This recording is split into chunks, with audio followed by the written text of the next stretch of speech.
કાનુડો કાળો કાળો ને રાધા ગોરી ગોરી, છે એક નવલ કિશોર ને છે એક નવલ કિશોરી, અને છાઈ ઘટાઘન ઘોર સખીરી મેરો શ્યામ નહીં આયો, અને બાલ ગુગર વાલે હૈ નैना मत वाले है वो ही मेरा श्याम है वो ही घन श्याम है।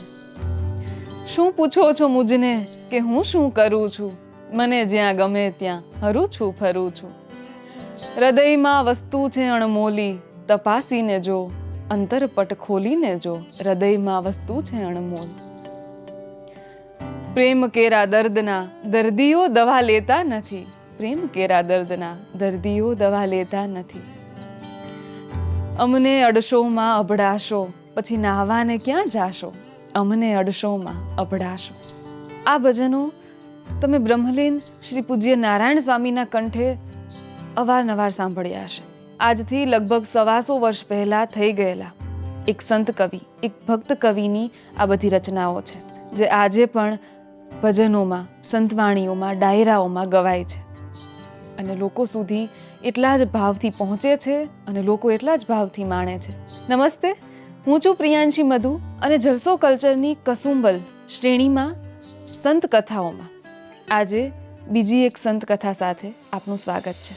આ બધા ભજનો જેમણે લખ્યા છે, આ રચનાઓ જેમના હૃદયમાંથી સ્ફુરી છે, એ સંત કવિ, એ ભક્ત કવિ એટલે સતાર શાહ। પૂજ્ય સતાર શાહનો જન્મ સંવત 1948 અને ઈસવીસન 1892માં નાંદોદ ગામે થયો હતો। સતાર શાહના પિતા રાજપીપળાના જમાદાર હતા, પણ સતાર શાહના જન્મના 3 જ મહિના પછી એમનું અવસાન થયું।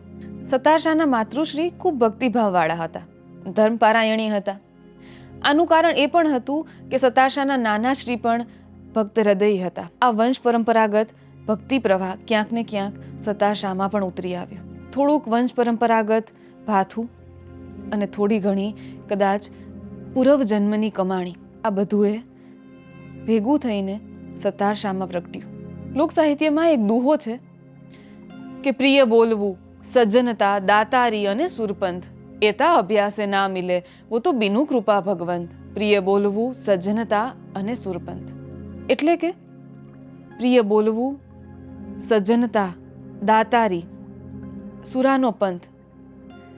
સુરાનો પંથ એટલે કે શૂરવીરતાનો, ભક્તિનો, આ બધું એમને મળતું નથી। આ બધું કોઈ મહેનતથી નથી મળતું, પણ ઈશ્વરની કૃપાથી, કુદરતની કૃપાથી મળે છે, કંઈક પૂર્વજન્મના કર્મોથી મળે છે। સતાર શાહનો કંઠ ખૂબ સારો હતો, નાનપણથી જ એમને કુદરતી આ કંઠની બક્ષિશ હતી। એ સમયે નાટકો ખૂબ થતા, ગામે ગામ નાટકો ભજવાતા। એક વખત વડોદરામાં દેશી નાટક કંપનીવાળા શેઠ ચંદુભાઈ વીણાવેલી નામનું નાટક લઈને આવ્યા। વીણાવેલી નામના નાટકમાં શેઠ ચંદુભાઈએ કઠિયારાનું પાત્ર સતાર શાહને આપ્યું। ચંદુભાઈની દીર્ઘ દ્રષ્ટિએ સતાર શાહની આ કળાને પારખી લીધી। વીણાવેલી નામનું આ નાટક ઈસવીસન 1892માં ખૂબ જ જાણીતા લેખક શ્રી ડાહ્યાભાઈ ધોળશાજી ઝવેરીએ લખેલું, અને પછી દેશી નાટક કંપનીઓવાળા આ નાટક ભજવતા હતા। સતાર શાહે 6 મહિના સુધી આ નાટકમાં કામ કર્યું, કઠિયારાનું પાત્ર ભજવ્યું, પણ અંતે તો આ ભક્તિનો જીવ એમને આ નાટક કરવું કેમ ફાવે, આ વેશભૂષા સજીને મંચ પર નાટકો ભજવવા કેમ ફાવે। સતાર શાહ મને કમને આ નાટકમાં ભજવણી કરતા રહ્યા। પોતે 4 ચોપડી સુધી અભ્યાસ કરેલો, પણ કાવ્યાત્મક સર્જન શક્તિ અને સૂઝ એનામાં ગજબ હતી, એટલે પોતે પોતાની રીતે મૌલિક રચનાઓ લખતા, મૌલિક ભજનો લખતા। એવામાં નાંદોદ એટલે કે નર્મદાનો તટ, નરખડીમાં સંત માધવદાસના સાનિધ્યમાં એમને આવવાનું થયું। ત્યારે સતાર શાહે પોતાનું પહેલવેલું ભજન માધવદાસ સમક્ષ રજૂ કર્યું, અને એ ભજન, એ રચના એટલે કે સફર કા સોદા કર લે મુસાફિર, અસલ વતન કો જાના પડેગા, સફર કા સોદા કર લે મુસાફિર। આ સતાર શાહની પહેલવેલી રચના, પહેલવેલું ભજન। ત્યાર પછી સતાર શાહ કેટલી રચનાઓ કરતા રહ્યા, પોતે મૌલિક સર્જન કરતા રહ્યા। હવે સતાર શાહે નાટક કંપની છોડી દીધી, પાત્રો ભજવવાનું છોડી દીધું, પોતે મૌલિક ભજનોની રચના કરતા। પોતાને સ્ફુરે, એના અંતર્મનમાં જે કંઈ સૂજે એ બધું પોતે પોતાના કંઠથી રેલાવતા, ભજન સ્વરૂપે, પદ સ્વરૂપે. આ બધું ચાલતું હતું. એવામાં એક વખત સંત અનવર મિયાં વડોદરામાં આવ્યા. એટલે સતારશા એમની પાસે ગયા અને એમને પ્રશ્ન કર્યો, મરના મરના સબ કોઈ કહે, પણ અસલ મેં કોણ મર જાત? મરના મરના સબ કોઈ કહે. અનવર મિયાં આ પ્રશ્ન સાંભળીને ચોંકી ગયા અને અનવર મિયાંને જાણ થઈ ગઈ કે આ કોઈ નૂર છે, આ હીરો છે. એટલે અનવર મિયાંએ એને જવાબ આપ્યો કે તેરી મેરી મર જાત હૈ ઓર કુછ મરત નાહી, તેરી મેરી મર જાત હૈ. એટલે કે પંચ મહાભૂતનો આ દેહ અંતે પંચ મહાભૂતમાં ભળી જાય છે. હકીકતમાં અસલમાં કોઈ મરતું નથી, મરણ જેવું કંઈ નથી. અનવર મિયાંએ એક પ્યાલી પીધી અને એમાંથી થોડું ઘણું જે કંઈ બચ્યું એ સતારશાને આપ્યું અને કીધું કે લે બચ્ચા, પી જા. સતારશાએ પ્યાલી પીધી અને એ જ ક્ષણમાં, એ જ પળમાં એનો હૃદય પલટો થઈ ગયો. સતારશા અત્યાર સુધી ભજનોની રચના કરતા હતા, ભજનો ગાતા હતા, પણ હવે ખરા અર્થમાં એ સાધક બન્યા, ખરા અર્થમાં એ ભજનિક બન્યા. બધા ભજનિકો સાધક હોય એ પણ જરૂરી નથી અને બધા સાધકો ભજનિકો હોય એ પણ જરૂરી નથી. પણ જો આ બંને વસ્તુનો, આ બંને બાબતોનો સંયોગ થાય તો એ માત્ર ઈશ્વર કૃપા છે, એ માત્ર કુદરતની કૃપા છે. અને સતારશા ઉપર આ કૃપા વરસી. આ ઘટના પછી, અનવર મિયાંએ આપેલી પ્યાલી પછી સતારશાએ એક રચના કરી કે એવી પ્યાલી મેં તો પીધી સદગુરુના હાથ, મને લાગી લગની પ્રીતમ સંગાત. એવી પ્યાલી મેં તો પીધી સદગુરુના હાથ. આ ઘટના પછી સતારશા ભજનો ગાતા જાય, જ્યાં જાય ત્યાં ભજનો ગાય. એની આંખમાંથી અશ્રુધારાઓ વહેતી જાય અને અવિરત એ ભજનો ગાયા કરે. લોકો આ અશ્રુધારાઓ જોઈને સતારશાની પ્રેમ ભક્તિમાં લીન થતા જાય. સતારશાની આવી દશા જોઈને એના કુટુંબીજનો ચિંતામાં પડી ગયા કે નક્કી આ છોકરો ગાંડો થઈ ગયો છે. એટલે એના કુટુંબીજનો સતારશાને હકીમ પાસે, વૈદ્ય પાસે લઈને ગયા. પણ આ રોગની દવા તો કોણ કરી શકે?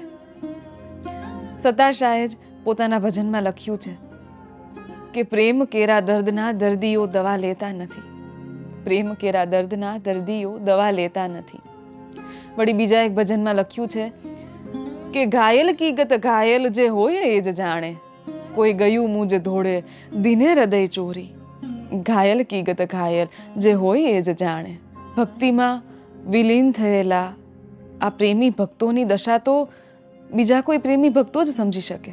જેને ઈશ્વરના બાણ લાગ્યા છે, જેને ભક્તિના બાણ લાગ્યા છે, એવો કોઈ ઘાયલ જ આ ઘાયલની સ્થિતિ સમજી શકે. ધીમે ધીમે એના કુટુંબીજનો અને સમાજના લોકો સતારશાની આ સ્થિતિ પામી ગયા. એમને સમજાઈ ગયું કે સતારશાને પ્રેમ ભક્તિના બાણ વાગ્યા છે. સતારશા બધે ભજનો ગાવા જતા, ગામ ગામ જે કોઈ બોલાવે ત્યાં ભજનો ગાવા જતા. અને સતારશાને જેમણે સાંભળ્યા હોય એમને જાણ હશે કે પોતે જ્યારે ભજનો ગાતા ત્યારે એમાં તલ્લીન થઈ જતા. એક વખત સતારશાને કોઈ એક ગામમાં ભજન ગાવા જવાનું થયું. એટલે સતારશા ભજન મંડળી સાથે ત્યાં પહોંચ્યા. પણ ભજનો શરૂ થતા નહોતા. એટલે સતારશાએ પૂછ્યું કે કોની વાટ છે ભાઈ, ભજનો ચાલુ કરીએ? ત્યારે કોઈએ કીધું કે તબલાવાળા ઉસ્તાદ હજુ આવ્યા નથી, કદાચ એ નહીં આવી શકે. એટલે સતારશાએ કીધું કે બીજું કોઈ હોય તો એમને બોલાવો, આપણે ભજનો ચાલુ કરીએ. ત્યારે લોકોની જમાતમાંથી કોઈએ કીધું કે હા બાપુ, તબલાવાળો એક જણ છે તો ખરા, પણ એ સવર્ણ નથી. સતારશાએ આ એક વાક્ય સાંભળ્યું અને ત્યાંથી ઊભા થઈ ગયા. પોતાની સાથે આવેલા મંડળીના બધા લોકોને લઈને ઊભા થયા અને કીધું કે મને જણનું ઘર બતાવો. એટલે લોકોએ સતારશાને એમનું ઘર બતાવ્યું. સતારશા ત્યાં ગયા, બેઠા, પોતાની સાથે આવેલા બધા સાજિંદાઓને બેસવા કહ્યું અને સતારશાએ ભજન ઉપાડ્યું. અને આ ભજનના શબ્દો એટલે અમને અડશોમાં અભડાશો, પછી નાહવાને ક્યાં જાશો, અમને અડશોમાં અભડાશો. આ ભજન નહોતું, પણ ઊંચ નીચના ભેદભાવ રાખનારા સમાજ ઉપર એક કટાક્ષ હતો, એક ઘા હતો. આવું તો કોણ કરી શકે? સંતો. સંત હૃદય માણસ કે જેના હૃદયમાં કરુણા વહેતી હોય, જેને ઊંચ નીચના, નિર્ધન કે ધનવાનના બધા ભેદ અને બધી ભેદની ભીતો ભૂંસી નાખી છે. આ વાત અમને અડશોમાં અભડાશો, આ ભજન પાછળની આ કથા લોકવાયકા મુજબ રજૂ કરી છે. જેમ જેમ સમય વીતતો ગયો એમ એમ સતાર શાહ ઈશ્વર ભક્તિમાં લીન થતા ગયા. એક પછી એક અદ્ભુત ભજનોની રચના કરતા ગયા અને લોકો આ ભજનના સૂરોમાં લીન થતા ગયા. અંતે વેમ ભૂલી પ્રેમમાં ભરપૂર થાતો જાઉં છું, ભક્તના ઉપનામથી મશહૂર થાતો જાઉં છું, એ મની નજરોમાં મંજૂર થાતો જાઉં છું.